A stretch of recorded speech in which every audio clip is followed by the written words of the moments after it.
Namaskara. The very auspicious Sharan Navaratrotsava, or popularly called Navaratri, is going on. So we are in the second day today. Just like we have the Vasanta Navaratra, which is very popular, which comes following Yugadi, this Sharan Navaratra comes in Ashvina Masa, which is very popular. It is specially the occasion to worship the Ugra Swarupas, the Shakti Swarupas of Devi. So we worship her as Kali, Chandi, Pagala, Durga, Katyayini, Aparajita, and Dashamahavidya Swarupani, Bhairavi, Bhargavi, Ityadi. So this is the time when we especially think of her fierce form, the Kshatra form, which vanquishes evil and restores dharma. So there are many traditions of worshipping Devi during the Navaratram. As we saw yesterday, some details. There are some people who worship Devi as Mahalakshmi on the first 3 days, as Mahakali on the middle 3 days, and as Mahasaraswati on the last 3 days. There is one more custom where Devi is worshipped as Lalita Parameshwari in all the 6 days. The Navavarna Puja is in the Kundalini Puja, that kind of meditation is practiced. There are other Grama Devata Pujas, cult, family cults, and different types of puja. Navavarna puja is there. Then you have different types of japa of the Bala Tripura Sundari mantra, the Chamundaya Vichya mantra, and different mantras, different bijas as per their respective guru paramparas and kula paramparas, or their own taste and their own interest. People can pick up any of these styles. The most popular pan-India style of celebration is celebrating Devi, worshipping her in the Navadurga forms, which is mentioned in the Varaha Purana Chandi Kavacha. Pratamam Shailaputri Dvidiyam Brahmacharini. So on the first day, yesterday, we saw how she is worshipped as Shailaputri, as a little girl who is born as a daughter of Himavan just to marry Shiva. She is a bubbly young girl, full of life, full of talents, smiling little girl, and the most promising woman to be. So she is worshipped on the first day. And today is the second day where we worship her as Brahmacharini.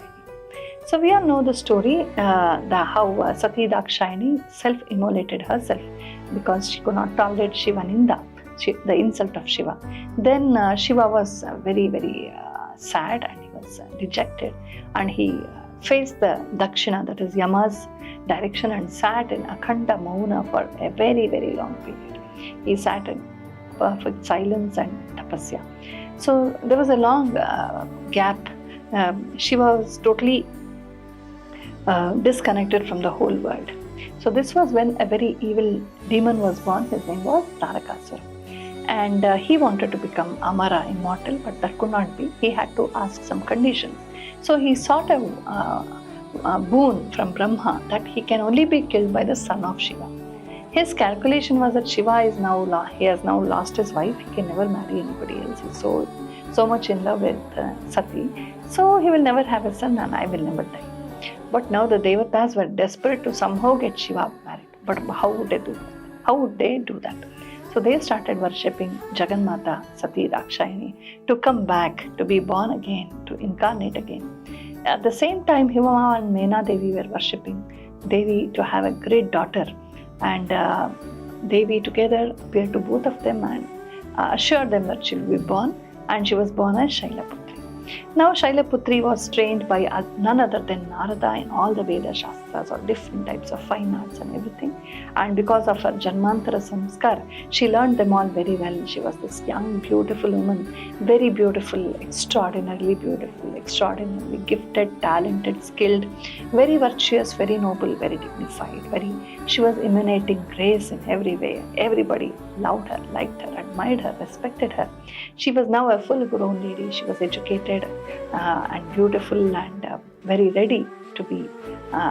She was eligible for marriage. Now she had come of age, 16 years, and her father was thinking of getting her married. But she's such a special girl. How do you find a groom for her? She will choose her groom. But Parvati was very sure from her very, very young days. She was very sure that she is born for Shiva. So she expressed her interest in Shiva, and Himavan was very happy, of course. But where is Shiva? Shiva was totally in isolation, disconnected from the world. They all prayed fervently, and there even the Devatas were praying. So was Parvati, and suddenly one day, in answer to all their prayers, Shiva woke up from his very long tapasya and silence and isolation, and he came out, and he emerged out from that, and he came straight away to Himavan and said, I want a place in your Himalaya to perform my tapasya. Himavan was more than happy because they were waiting for him. So he created a very beautiful ashrama and appointed Parvati herself to serve Shiva. Now Parvati was a Rajakumari princess, but very humble that she was.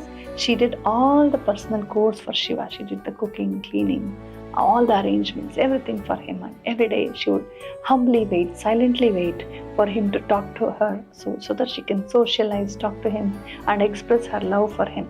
But she was in no haste because Shiva was still in the Tapo Bhava.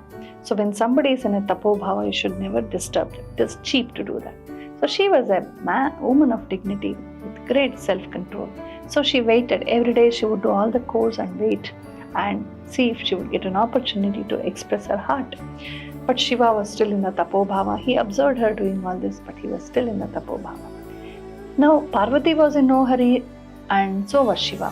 He was also not in a hurry. But the Devatas now developed haste. They started losing their patience because Tarakasura was such a bully, and he was bullying them, and this Tarakasura somehow Parvati and Shiva had to be married soon, and Devatas were wondering, now Shiva has emerged from his tapasya, he's come out of isolation, and Parvati is ready for marriage. She's grown up, beautiful, young, and very ready, very eligible to get married, and Himavan is ready to give his daughter in marriage, and we need some solution for Tarakasura's menace. So everything is fine. Why doesn't Shiva respond?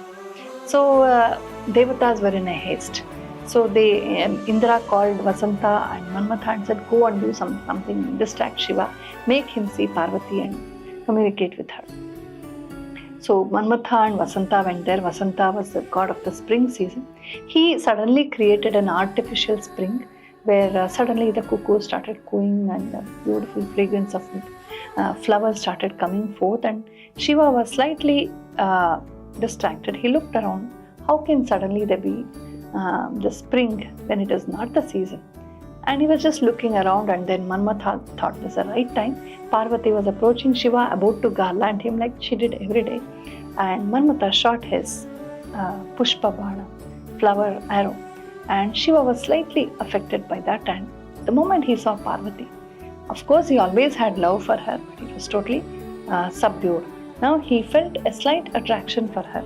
Kalidasa says in a very beautiful way, Arastu kinchit parilupta dhairyaha chandrodayarambam ivamburashihi. Like when the moon rises up, the huge ocean very slightly seems to just come up, just bulge a little.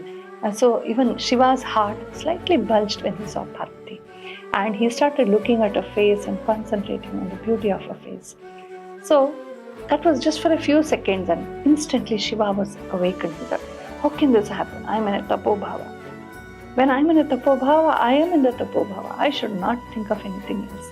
How can this happen? Somebody has interfered. Somebody has externally tried to intervene into my tapasya. Who is that? He looked around.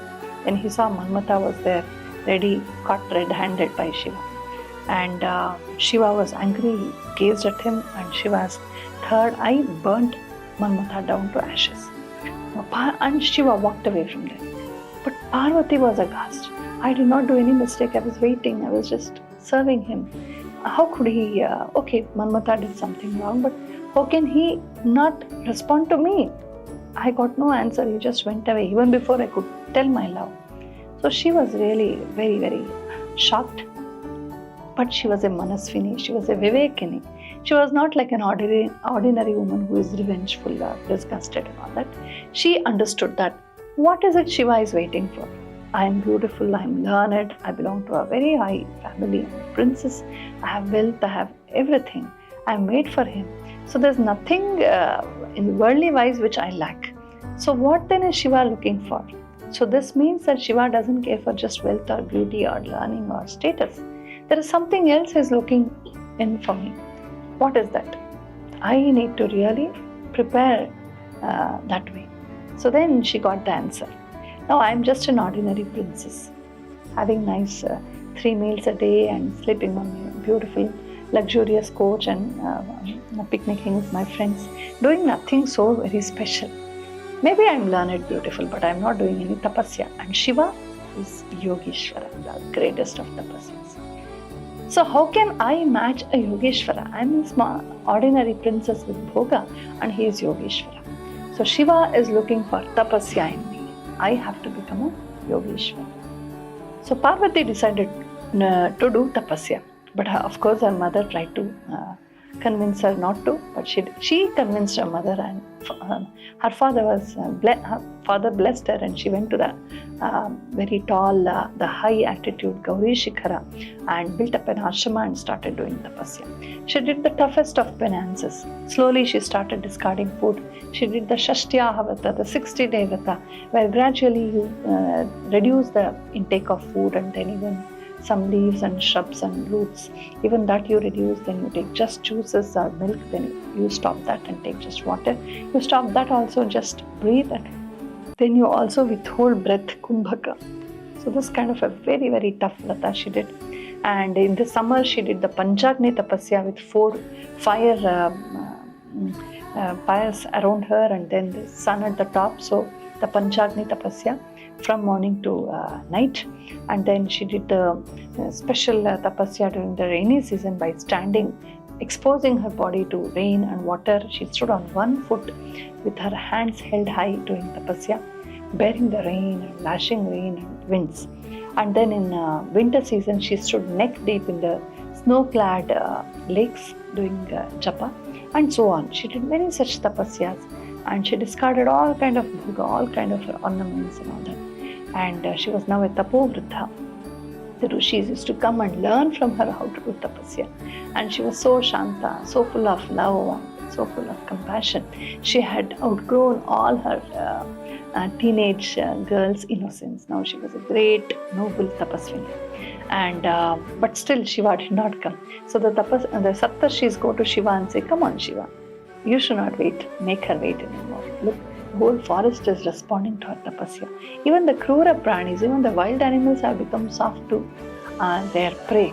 So you see that kind of influence she has on the whole world. You should now really respond to her." And Shiva did respond, of course. He came in the form of a Jatila, a senior student. And then he strikes a conversation with her, tries to test her love for Shiva, and finally they do get married. We'll see all that part tomorrow on the 3rd day. So on this 2nd day we worship Devi as Brahmacharini. She is wearing white clothes or a bar garment with some deer hide on her body. And then she is wearing Rudrakshamala with a jata on her hair, holding an Akshamala or Rudrakshamala. She stands on one foot doing tapasya, holding her hands up or sitting in a yogasana. So we worship the tapaswini form of Parvati on this day especially. Tapas is very necessary for all of us. Life is not about just holding and getting and pleasures. Life is also about sanyama. It is about compassion. It is about focusing on the higher truths of life which are not just outside us. So Parvati represents very high ideals, and today we worship her as Brahmacharini. May Jagannatha, who is worshipped as Brahmacharini on the 2nd day of Navaratra, bless us all. I once again wish you all a very, very happy Sharan Navaratri. So, Namaskara.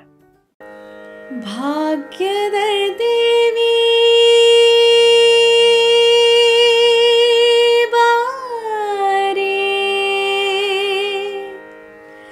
ನಮ್ಮನಿ ತನಕ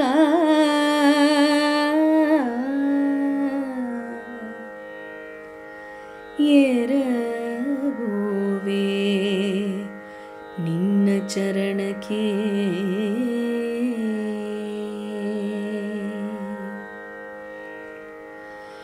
ಬಾರೇ ನಮ್ಮನಿ ತನಕ ಅಮ್ಮ ಭಾಗ್ಯದ ದೇವಿ ಬಾರೇ ನಮ್ಮನಿ ತನಕ ಅಮ್ಮ ಭಾಗ್ಯದ ದೇವಿ ಬಾರೆ ನಮ್ಮನಿ ತನಕ ಬಹಳ ಕರುಣದಿಂದ ಬಾರೆ ನಮ್ಮನಿ ತನಕ ಬಹಳ ಕರುಣದಿಂದ ಜೋಡಿಸಿ ಕರಗಳ ಎರಗುವೆ ಚರಣಕ್ಕೆ, ಜೋಡಿಸಿ ಕರಗಳ ಎರಗುವೆ ಚರಣಕ್ಕೆ, ಚರಣಕ್ಕೆ ಎರಗುವೆ ಬಾರೇ ನಮ್ಮ ನೀ ತನಕ ಅಮ್ಮ ಭಾಗ್ಯದ ದೇವಿ. ಹರಡಿ ಕಂಕಣ ದುಂಡು ಕರದಲ್ಲಿ ಹೊಳೆಯುತ್ತ, ಹರಡಿ ಕಂಕಣ ದುಂಡು ಕರದಲ್ಲಿ ಹೊಳೆಯುತ್ತ, ಸರಗಿ ಸರವು ಚಂದ್ರಹಾರಗಳಲಿಯುತ, ಸರಗಿ ಸರವು ಚಂದ್ರಹಾರಗಳಲಿಯುತ ಬಾರೇ ನಮ್ಮ ನೀ ತನಕ ಅಮ್ಮ ಭಾಗ್ಯದ ದೇವಿ. ಜರದ ಪೀತಾಂಬರ ನಿರಿಗೆಗಳಲಿಯುತ, ಜರದ ಪೀತಾಂಬರ ನಿರಿಗೆಗಳಲಿಯುತ, ತರುಳನ ಮ್ಯಾಲೆ ತಾಯಿ ಕರುಣವಿಟ್ಟು ಬೇಗನೆ, ತರುಳನ ಮ್ಯಾಲೆ ತಾಯಿ ಕರುಣವಿಟ್ಟು ಬೇಗನೆ ಬಾರೇ ನಮ್ಮ ನೀ ತನಕ ಅಮ್ಮ ಭಾಗ್ಯದ ದೇವಿ. ಮಂದಗ ಮನೆ ನಿನಗೆ ವಂದಿಸಿ ಬೇಡುವೆ, ಮಂದಗ ಮನೆ ನಿನಗೆ ವಂದಿಸಿ ಬೇಡುವೆ, ಇಂದಿರೇಶನ ಕೂಡ ಇಂದು ನಮ್ಮನಿ ತನಕ, ಇಂದಿರೇಶನ ಕೂಡ ಇಂದು ನಮ್ಮನಿ ತನಕ ಬಾರಿ ನಮ್ಮನಿ ತನಕ ಅಮ್ಮ ಭಾಗ್ಯದ ದೇವಿ. ಬಾರೆ ನಮ್ಮನಿ ತನಕ ಬಹಳ ಕರುಣದಿಂದ, ಬಾರೆ ನಮ್ಮನಿ ತನಕ ಬಹಳ ಕರುಣದಿಂದ, ಜೋಡಿಸಿ ಕರಗಳ ಎರಗುವೆ ಚರಣಕ್ಕೆ, ಚರಣಕ್ಕೆ ಎರಗುವೆ ಬಾರೇ ನಮ್ಮನಿ ತನಕ ಅಮ್ಮ ಭಾಗ್ಯದ ದೇವಿ, ಭಾಗ್ಯದ ದೇವಿ, ಭಾಗ್ಯದ ದೇವಿ.